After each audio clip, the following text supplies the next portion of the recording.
In this video I'm reviewing the LEGO Avatar sets Neytiri and Thanator vs AMP Suite Quaritch, Jake and Neytiri's first Banshee flight, Floating Mountains Site 26 and RDA Samson, and Toruk, Makto and Tree of Souls. These are all the sets from the first wave of LEGO Avatar products released in 2002, aside from the Brickhead set Jake Sully and his Avatar. Be sure to use the timestamps below to find the review you want, but you should watch them all. Neytiri and Thanator vs AMP Suite Quaritch is the smallest set of this wave, but considering the price of $45 and containing 560 pieces, doesn't feel small at all. It is a surprisingly good deal if you consider the price per piece ratio. The two minifigures included are Neytiri and Quaritch. I still can't get used by how weird these stretched out Navi minifigures look when compared to regular minifigures. 3 holes in the back of the legs when compared to the 2 regular figs have, the arms are longer as well, and the elongated face element with ears sticking out doesn't feel very Lego-y, if you know what I mean. It does make sense as the scale is somewhat movie accurate, so there's that. As seen in the movie, the planet where the action occurs has tons of colorful vegetation, represented by this build here. I still feel the same when I compare this to the second wave of Avatar products that had a ton of reef builds. These could have been cut down in size or made non-existent at all, allowing the allocation of more pieces to the main builds or cutting down on the final price of the sets overall. They do provide a cool variety of elements in weird colors, like the 2 different magenta leaf elements, these transparent green rock elements, or these glow-in-the-dark crown elements on top of regular-looking botanical pieces, so if nothing else, these are good for parts. You'll notice connection points here with nothing to connect them to, but that will make sense later on. The Thanator, however, can actually be connected on top of this flower structure here for a cool jumping motion.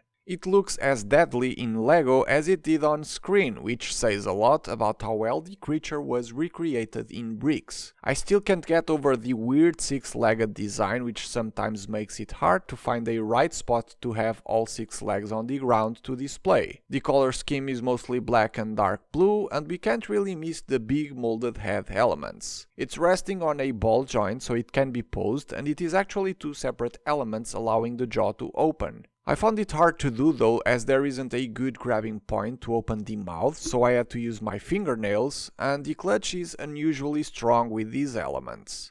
To the back there's these new rubbery elements in black that are used to connect to Neytiri's hairpiece, just like in the movie, and there's these 2 studs here to connect her. Finally, the AMP suite has to be my favorite build of the set. The dominant sand green color scheme seems fitting to the military nature of the vehicle. It is supposed to be airtight, as the atmosphere in Pandora is lethal to humans, so these gaps here, like the ones the Makto submarine had, feel a bit meh. The interior of the cockpit does look cool and fits Quaritch perfectly as it should. There isn't lack of detail for such a small model, which was great to see, whether it is on bits in different colors, grill elements here and there, and a few stickers. The suite has a bunch of joints, so there's a great amount of posability with the feet, legs and arms. Aside from the leaking cockpit, the oversized fingers on the hands are weird looking as well. The suite comes with a giant yellow chainsaw to fight the Thanator. This one offers good play with the opposing enemies as a decent build, but what surprised me the most when comparing this to the second wave of Avatar sets is that it really is a decent value for money, considering the price per piece ratio. It could have been even cheaper if the jungle build was toned down a little, but all in all, a good LEGO set if you ask me. Jake and Neytiri's first Banshee flight makes an impression by turning one of the most iconic scenes of the first movie into LEGO form. As the name suggests, it comes with 2 minifigures, the first appearance of Jake Sully in his Avatar form, and Neytiri as well, featuring different prints for the torso and head elements if we compare her to the one included in the previous set.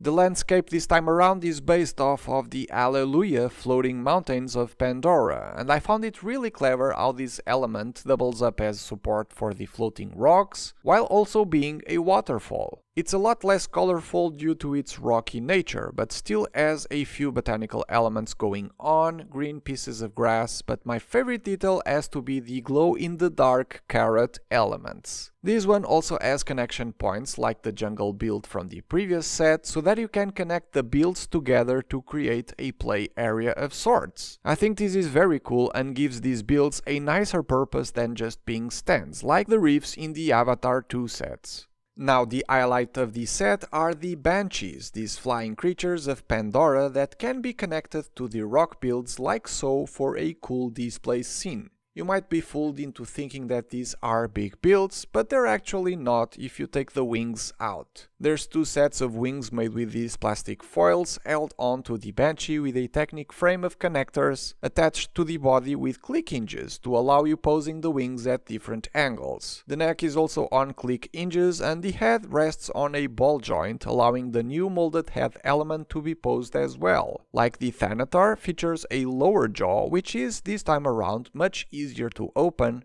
and at the back another set of rubbery black elements to connect to its rider that will be placed on these two studs here. Considering they're the same creatures, it was a bit surprising, but not that much, to find out that the two benches are the exact same builds, piece by piece, with the only real difference being the color scheme. It feels a bit cheap from LEGO, but again, they're the same creatures, so I guess there wasn't really a need to design them differently, which I understand. I like Neytiri's better though, with the teal and yellow color scheme as opposed to Jake's white and blue one. This set is a fun one, and I might be contradicting myself a bit on the argument about the LEGO Avatar landscapes being just display stands. But in this case, having both benches side by side displayed like this in the floating rocks build looks really good in my eyes. And you can swoosh them around the house if you so wish, so there's decent play with this one as well. At $59 for 572 pieces, and considering the 8 pieces of plastic foils, new molds for the heads, new minifigures, and the amazing glow-in-the-dark carrots, this one isn't that terrible of a deal to be honest, especially if you find it with some sort of discount in the wild. The Floating Mountain Site 26 and RDA Samson set is the least Avatar looking set, which isn't something necessarily bad if you're on the fence about the theme. There's a few Avatar connection points with these characters and build, but if you were to take these out, you got yourself a regular looking LEGO set, right? This set is the one with the most minifigures: Trudy, Dr. Grace, and Jake Sully in human form and his wheelchair. All of these 3 characters have alternate face prints, Trudy with war painting and the other 2 wearing oxygen masks to survive Pandora's atmosphere. The remaining 2 minifigures are Jake Sully in Avatar form with different prints for the head and torso when compared to the one from the previous set, and Norm Spellman. The blue of detail element stands out a bit much in between his legs and torso, which is a bit unfortunate. The last character, so to speak, is the dire horse, another Pandorian 6-legged creature. It also features the rubbery elements to connect to the riders that are placed in here by removing a small assembly, much like the regular LEGO horses for instance. Here they are side by side and you can see the size difference. The dire horse, however, has no point of articulation like the regular horse does. Now, this wouldn't be an Avatar set without a display stand build of sorts, and this one is going back to the Floating Mountain style. It does bother me, however, that the grass color here isn't aligned with the build from the Banshees set. Some interesting plants going on with yet a few more glow-in-the-dark elements, and some clips and bar elements to connect to the other set's builds. At the top, a Technic connector to display the Samson aircraft.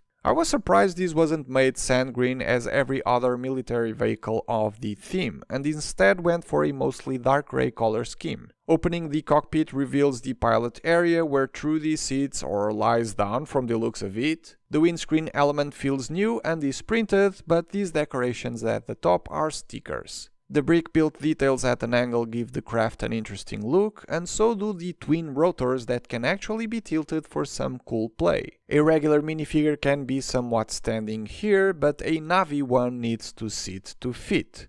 Last but not least, the mandatory stud shooters. The link station is the last part of the set, a relatively simple build that packs a lot of detail. I like the access ramp for Jake's wheelchair leading to a relatively rare sand blue train door element. An oxygen tank to the side here, some printed tiles, more details in the back, and I like the shaping of these frame-like structures built in dark gray. The top of the station can be lifted to reveal the lab inside with very minimal interior detail. Just a chair and a screen to check the vitals and neuroactivity of the humans linking to their avatar forms in the link unit, which looks nothing like this in the movie, if I'm being honest. It's just a door frame built sideways. It does work for the intended play purpose, so that's a win, I guess. I also want to highlight the 3x3 window frames in grey, which aren't that common, and the transparent dark window pane here is, at this point in time, exclusive to this set. With not a whole lot of new molded elements and no giant foils like the Flying Creatures sets, I was surprised to find that this set retailing for $99 only has 887 pieces, which makes it a not so great LEGO deal when compared to the previous two sets. It does provide a lot of play with the station, the Samson and the Dire Horse, on top of having a great selection of minifigures for people collecting the theme. Overall, I like the set for being more of a regular looking LEGO product, but the price is a bit steep. I bought it for around $70, which made it worth it for me though.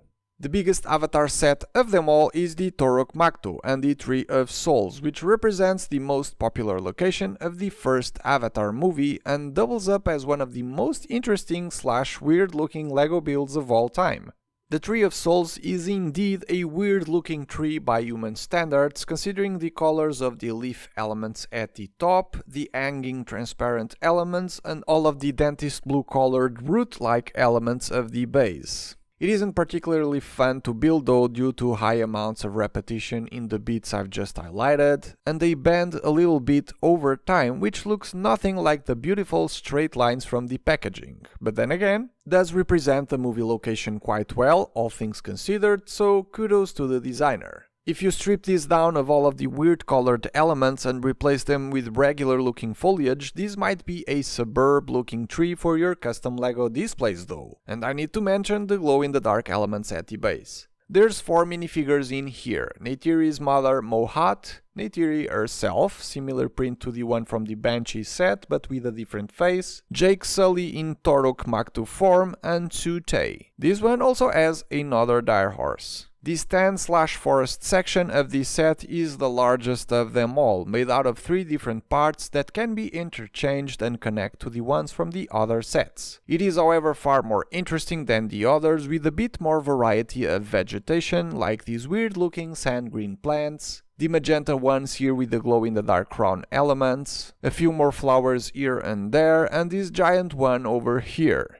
At the top, more floating rock type builds held in place with the transparent support elements. It's clear that this model wasn't made to be looked at from the back, as it is a bit more plain. But what this set is all about is the flying creature Toruk. This thing is humongous, and that's largely due to the plastic foil elements, which this creature alone has 6 of. I like the blue tips on the back wings and the transparent areas of the tips of the frontal wings. All of them are hinged for some posability, and the main wings even have joints in the middle, so we can have Toruk on the ground with its wings folded up. Despite looking big, it is very lightweight, and the legs provide ample support, making it so that it doesn't fall no matter what angle you choose to display it. There's a bunch of stickers for the decorations on the back of the creature, leading up to the place where Jake stays while riding. The neck can be posed in some different angles, and the head is made out of 2 big molded elements, with the lower jaw being able to open. I do feel the blue fins should have had some printed details, as these areas feel way too big and way too plain to remain as a simple shape of color.